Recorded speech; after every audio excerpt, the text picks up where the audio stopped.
Yo,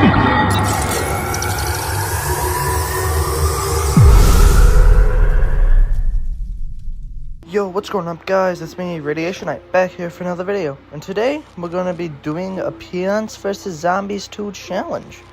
And essentially, it's just my favorite plants. Random plants I just like. So the rules of this challenge are actually pretty simple. Rule 1 is no leveling plants above what they are, since I didn't think I would do a challenge like this until today. Rule 2, no buying plant food, obviously. Rule 3, no power-ups, because that would make the game too easy. Rule 4, any conveyor belt and locked and loaded levels are skipped. Semi-locked and loaded will be played. Rule 5 is up to debate, and that is pre-selected plants and pre-placed plants are fair game. If you're going to enjoy the video, be sure to like and subscribe. And with that, let's get this started. Day 1, as you're seeing in the background, is pretty simple, and I wanted to beat this only using the reinforcement and blow combo. As you can see here, it was actually pretty simple. Then again, it is day 1 of Ancient Egypt, so what can you expect? Day 2 was the power-up tutorial level, so we skipped it. I felt really confident in my ability to beat this, so I actually got rid of the 3 pre-priced plants here and placed down a primal sunflower. And then I placed down a spearmint to get those spike weeds. Since the spike rocks are pretty OP when boosted, they wiped out the first wave with ease. Then I got a cauliflower so I can hypnotize zombies to fight with me. After some time, I got a bombardment to get rid of any graves and zombies left alive. And this brought me to the final wave. While being carried by spike rocks from the spearmint, I actually placed down another primal sunflower, because I actually wanted to get a winter melon on this level for no particular reason. So I plant fruited that primal sunflower, and then I placed the winter melon, and I plant fruited it to end the level. Now on to day 7, we skipped day 4 since it was a conveyor belt level. Day 5 since it was a locked and loaded level, and day 6 since it was the Gargantuar boss introduction level. So to begin the level, I placed down a primal sunflower. Notice I actually had a lot more sun than normal, so I wanted to go straight to farming, so I placed down a second primal sunflower and a primal potato mine in the middle lane to get rid of the camel zombies and the graves around it. My idea for this was to get a Mega Gatling P full column with P-Vine. Once the Mega Gatling P destroyed that zombie, I placed down a Zoid Bean Pod and a Primal Potato Mine to get rid of the zombies in those lanes. After the Sandstorm event, which brought zombies closer, I placed down a cauliflower, and then I plant fruited it to get rid of some of the close zombies, which actually did help out somewhat here, but it was only 3 zombies, which is good since it did get used. After some time, we got a second Sandstorm event, which brought a lot more zombies to my lawn. And since I didn't plan ahead, I didn't have any defense in the bottom lanes. Since Primal Potato Mine didn't really help when it was plant fruited, I placed down one, and I hoped it didn't get eaten. And actually, to my surprise, it actually did not get eaten, and it exploded the 2 zombies under there, so we were safe for now. Then I plant fruited cauliflower, and I also placed a second one to have more defense against the zombies. And during the final wave, we only got 1 zombie in the bottom lane, which actually helped out since we didn't have to worry about it. Then cauliflower turned more zombies against each other, placed a Mega Gatling P down just for funsies, and then I put a P-Vine on it because why not? And then we beat the level with ease. On day 8, I did the same thing as day 1. On day 9, this meme right here perfectly pictures what I was planning on doing. Yeah, I beat day 9 in under a minute because of my strategy here. I know, a very epic strategy. On day 10, I was planning on doing only winter melons for my damage. I only initially brought 1 primal sunflower seed packet, but then when I was thinking, I thought I actually might need more sun than I actually did. So I brought imitator sunflower, and then I got the rest of the plants that I would need for this, which you can see here don't do damage at all, except for P-Vine, which was useless. Anyway, I started planting my sunflowers to get my early sun production on. By the time the zombies started coming, I only had 2 primal sunflowers. Then I managed to get a 3rd one, and I placed down a primal walnut to stall the zombie for as long as possible, so I could get as much sun in the making as I could. Before the first zombie even came to the walnut, I got another primal sunflower, and then I placed a second primal walnut to stall the zombie even longer. Then the second zombie came. After stalling zombies for a bit, I got my first winter melon, and that did very well against the zombies since it's pretty strong. Makes sense since it was the strongest plant before PopCap decided to add overpowered plants. I managed to get a second winter melon pretty quickly, and it obliterated the zombies, which is not surprising one bit. Nearing the end of the level, I got my third winter melon. Didn't really need it, but I still got it because I wanted to get a full lane of winter melons, because why not? On the last wave, I only had 4 out of the 5 winter melons I wanted, so I knew I had to farm really good. And since primal sunflowers give you 75%, I could easily get that. And with that, I got all 5 winter melons, and they wiped out the zombies pretty quickly since winter melon. Day 11 was a locked and loaded level, so we skipped it. On day 12, my idea was to have only zombies fighting for me, so that would mean prioritizing Cauliflower and Zoidbean. I initially grabbed Spearmint, but since she would be useless since Spike Rocks, I grabbed Power Lily to have plant food.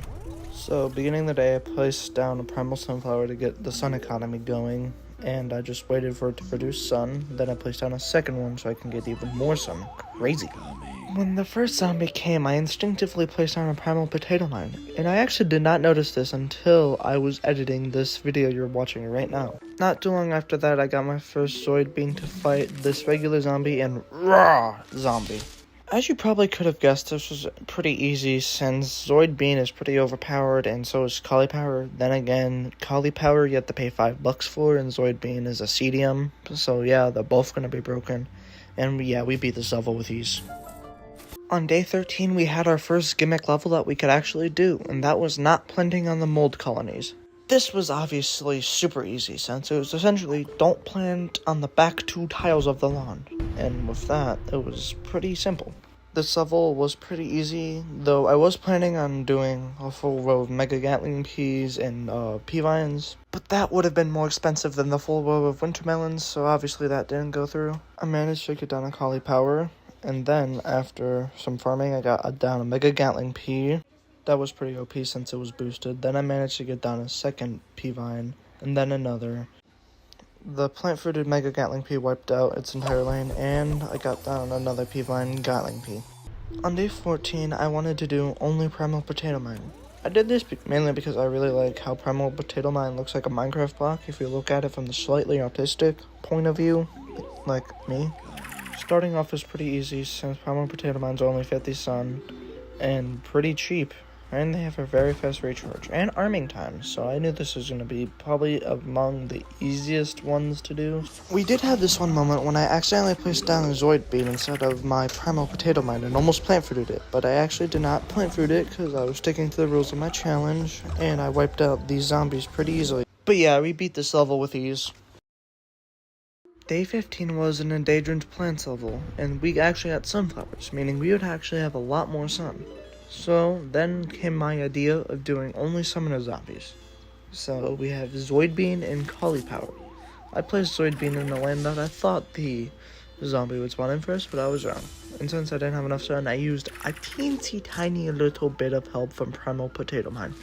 But the zombies won't know. They're stupid. This was pretty simple since Zoidbean and Cauliflower work very well together, providing shields for each other, and I actually managed to beat this level pretty easily, which didn't surprise me at all, but actually I tried to get a full column of both Zoidbeans and Cauliflowers, which I technically did. Before you question my coin count, just know I completely forgot about the gimmick levels. Most of them when I was recording, so I had to go back and replay them, so that's why my coin count's going to be different. Anyway, for day 16, I just did the exact same strategy for day 15, so just zombies and little potato mine help. Yeah, this level is pretty similar to day 15, just without the 3 sunflowers giving us even more sun, and me using the Primal Potato Mine a little more. If you're enjoying the video, be sure to like and subscribe and share with a friend, and also join my Discord server linked down below. You'll be able to talk to me, get notified when I upload any video, and some more. Day 17 was another one of those gimmick levels we can do. This time I was never have more than X plants. But see, what I didn't know is that, for whatever reason, it's just completely broken, as you can see in the video here. I placed down a spearmint to get the spike rocks, and my plant counter doesn't go down, which I noticed and got confused over. I checked, and yeah, it's never had more than 14 plants. So, I made myself a rule. I cannot have more than 14 plants and I have to keep track of it. Anyway, it was actually pretty simple. At the end here, I just used this for fun, just having a bunch of spike rocks to kill all the zombies. Number 18 was one of my personal favorite levels, Plan Your Defense levels. I personally enjoy these because it adds a little bit of strategy to the game. But see here, spike rocks go brr when free. And I guess primal will melt help a little bit. Yeah, not even a challenge at all. Day 19 was our first gimmick level with 2 gimmicks. Never have more than 16 plants and mold colonies. I attempted this level once before, failed, so I redid my loadout on that. Yeah, I had to make sure to keep count of my spike rocks, but yeah, this was very simple, since spike rocks are pretty strong for ancient Egypt. These 2 limitations really don't do anything to us, other side from me actually having used more than 2 brain cells to beat this level. Yeah, but yeah, very simple. Day 20 was another endangered plants level, but with 4 sunflowers, which was a lot of sun we could get. I had a loadout set out for this, and I actually got a pretty good idea for this level. Yep, it was to spam Spearmint and get all of those spike rocks. Yeah, Spearmint is probably the most OP mint there is, since it buffs one of my personal favorite mints. Like, I actually restrict myself from using pretty much every single one from this family, so it's not too easy.